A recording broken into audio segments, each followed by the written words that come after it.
Are you Yeah, you're on you're kind of a the vanity guy, right? Like you like the vanity stuff in the games and things like that. I like some vanity stuff. Um, I've been better about it in my older years. When I was younger, I was really bad about it. I can list a bunch of games I've probably spent well over $200 on just to get all the fancy cosmetic and collectible shit. But Don't feel bad. I've got one like Star Wars, The Old Republic. When that came out, I spent a lot. Like I think I got more than I'd ever spent on any game before, and I think it was like the $120 of the some specific version, and I was just like, I I could have got another game. yeah, So I think that was the last time I did that. But I'm not that there haven't been that many games where I'm into the lore to that extent where I would want like actual I don't know is it what would you call it, like physical memorabilia or like I don't even want the CDs anymore. I messed up here. yeah, no. I mean, there's certain games where, like, yeah, I still want like the goofy, silly stuff just to have it, but it's not nearly what it used to be. Like, I remember I would make a point, even when like digital downloading games was becoming the new norm, when it was still like an emergent technology.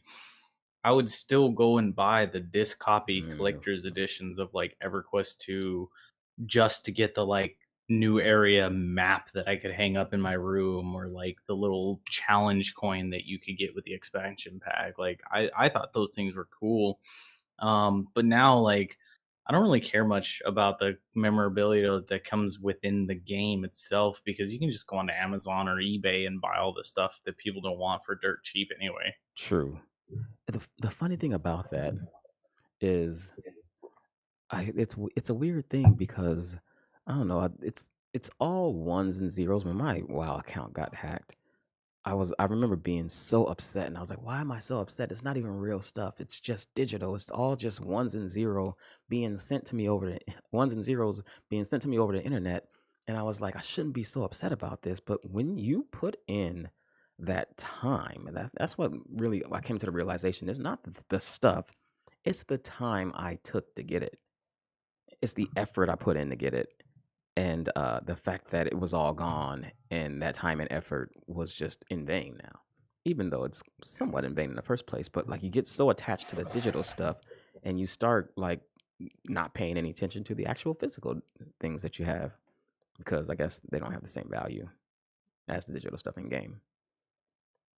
Yeah, and I mean that's an interesting topic for another day, man. Is like the way blockchain is going to inevitably shape Mm, modern or future gaming, because no longer is it a matter of just ones and zeros. You will be able to have a tangible ownership of the time that you put into the game.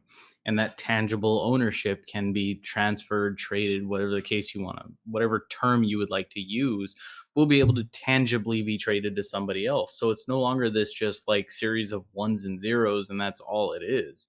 no, It I is see what you're now saying. quantified with some value. And of course, the value of anything is what somebody's willing to pay for it. But it's going to be a very real thing. And I think that's a very exciting Ready Player One esque future change that's probably going to make its way into gaming in the next 5 to 10 years with the emergence of blockchain. I can't wait to see it. Every time something like that happens, I'm like, "Dude, remember Pong?"